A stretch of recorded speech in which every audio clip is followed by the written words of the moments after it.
जय श्री श्याम। दोस्तों, एक पुराने ज़माने की बात है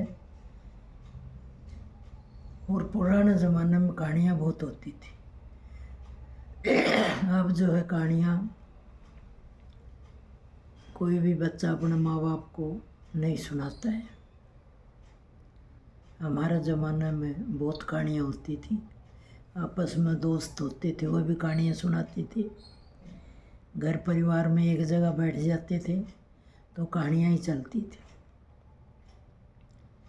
एक ज़माने की बात है कि हीरा लाल नाम का व्यक्ति था, व्यापारी था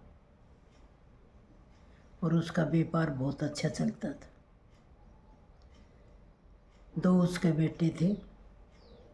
हीरा लाल बुजुर्ग होता आया, दोनों बेटों की शादी कर दी थी। तो बुजुर्ग होने के बाद उसने एक दिन अपने दोनों बेटे बुलाया, दोनों बहू बुलवाई और बोले, भाई आज के बाद ये कारोबार तुम संभालोगे। दोनों भाई एकजुट रहें और ये कारोबार तुम संभालो, अब मेरे बस का नहीं है। अब मैं भाई अब घर में आराम करूँगा। दोनों बेटों ने उस बात को स्वीकार किया। सही है भाई, अब हमारे पिताजी ने इतना हमारे लिए सब कुछ करा तो अब ये कारोबार हम संभालेंगे। दोनों बेटों ने कारोबार संभाल लिया। खूब उन्नति होती गई, व्यापार और बढ़ता गया। दूसरे व्यापारी थे, उनको बड़ी जलन हो गई। हीरा लाल तो घर बैठे हैं आराम से और इसके बेटे व्यापार कर रहे हैं तो इनका तो व्यापार और बढ़ता जा रहा है। तो ये कैसे व्यापार से नीचे आएँ, कैसे हम इनको जो है परेशान करें। कि वो कहते हैं ना, जो अपने सुख से सुखी नहीं है आदमी, दूसरे के सुख से दुखी होता है। तो वही कहावत है, दूसरे को सुख देख के हम दुखी होते हैं, हम खुशी नहीं होती है। हम ये सोचते हैं भाई ये कैसे मतलब आराम से रोटी खा रहा है, परिवार एकता में कैसे रह रहा है। तो उन्होंने और तो कुछ बात सोची नहीं भाई किसको क्या करें क्या नहीं के। तो उनका जो व्यापारी हो चाहे हम हैं तो हमारा पंडित होते हैं। तो उन पुरोहित का वो गए, पुरोहित का गए तो पुरोहित से कहा, बोले भाई आजकल तो पंडित जी आप हीरालाल जी का नहीं जाते हो। बोले नहीं भाई, बुलाया ही नहीं। बोले बुलाएगा क्यों, उसका तो व्यापार अच्छा व्यापार चल रहा है और जितना अच्छा व्यापार चलेगा इतना वो बुलाएगा नहीं। तो उसको परेशान कर, जैसे बुलवाए तेरे कुछ देगा, तेरा भी घर का खर्चा चलेगा। पंडित के एकदम बात जैसे कि सही कह रहे हैं बात। तो वो पुरोहित भी अपना गुरु के पास गया। बोले गुरु जी, मेरे को मेरे जजमान बुला नहीं रहे, खूब व्यापार चल रहा है, कभी कुछ देते नहीं है, तो इसलिए इनको मुझे परेशान करना है। उसके गुरुजी भी वैसे ही निकले। बोले भाई ठीक है। तो उसने अपने ध्यान लगा के देखा तो बोले भाई उनका जो छोटी बहू है, वो छोटी बहू लक्ष्मी समझो, उसकी एकता से घर उनका चल रहा है और बहुत तेज है। पर आप जाओ हीरालाल जी से पानी का लोटा मांगना और वो लोटा आप साथ ले जाना, आपका घर रख लेना। देखना उनके घर में कड़ा होने लग जाएगा, तेरे को बुलवाएंगे, पूछेंगे तेरे से भाई कैसे क्या है। बोले ठीक है। तो वो गया तो हीरालाल बड़ा खुश हो गया कि भाई मेरे घर पंडित जी आए हैं, आओ पंडित जी आओ भगत करी, बताओ कैसे आना है। बोले बस वैसे ही आ गया मिलने। बोले चलो बहुत बढ़िया। फिर बोले हीरालाल जी मुझे पानी पिलाओ। बोले ठीक है। बोले पीतल के लोटे में लेके आना। बोले ठीक है, पीतल के लोटे में ले आऊँगा। वो बहू वो बात सुन रही थी, उसने देखा तो बोले पिताजी एक बार ये लोटा मुझे दो। उसने वो लोटा ले लिया और वो लोटा तो ढोड़ दिया और दूसरा उसमें जल भर दिया। दूसरा जल भर दिया तो बोले लो ये पिलाया उनको, पिला दिया। पंडित जी लोटा लेकर अपना घर चला गया।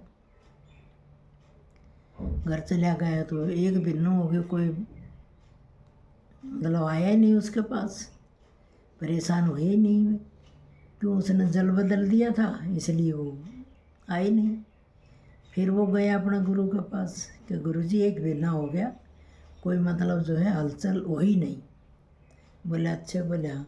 तो बोले भाई वो पानी तो उनने उसको गाय को पिला दिया, और गाय को पिला दिया तो वो जो है गाय अब तो उनसे मांग ले, गाय ले जा।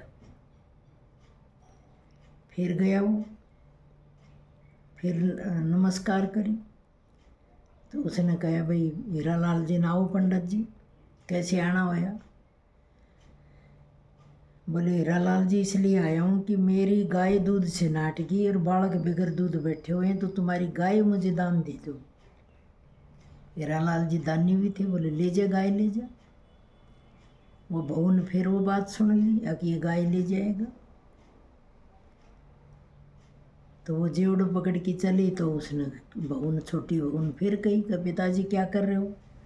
बोले बेटा ये गाय पंडित जी को मैं दान दे रहा हूँ, इसकी गाय दूध से नाट गई, उसके बालक बगैर दूध हैं और हमारे तो और भी गाय हैं, तो ये गाय मैं पंडित जी को दे देता हूँ, ये ताज़ा ब्याहड़ी गाय है, इसको दे देता हूँ।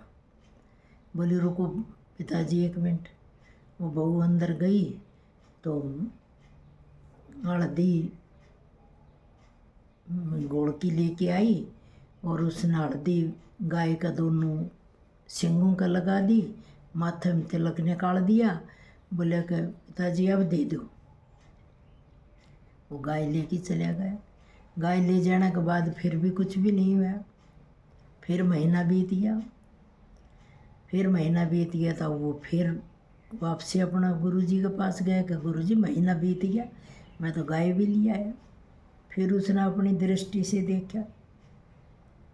बोले भाई मैं कही थी ना कि इनका जो छोटी बहू है वो बहुत समझदार है और वो सारी विद्या जानती है, किसी को दान दें तो क्या करना चाहिए क्या नहीं करना चाहिए, जो आदमी बोलता है वो किस भावना में बोलता है, वो सब बातें जानती है। तो अब तुम उसको ये कहो अब भाई इसको बहू को अपना घर से निकाल देती है, छोटी बहू तुम्हारे लिए शुभ नहीं है। चलो ठीक है। फिर वो आया। बोले कैसे आए पंडित जी। बोले मैं साहब इसलिए आए, मैंने पतड़म देखा है आपका छोटी बहू तुम्हारे घर के लिए सही नहीं है, अब तक सही थी, अब आगे ये सही नहीं रहेगी, आपका व्यापार में घाटा होगा। बोले मेरी छोटी बहू तो बहुत सही है, हमारा कभी लड़ाई नहीं हुई, दोनों देवर जेठानी आराम से रह रही हैं, मेरी सेवा खूब कर रही हैं।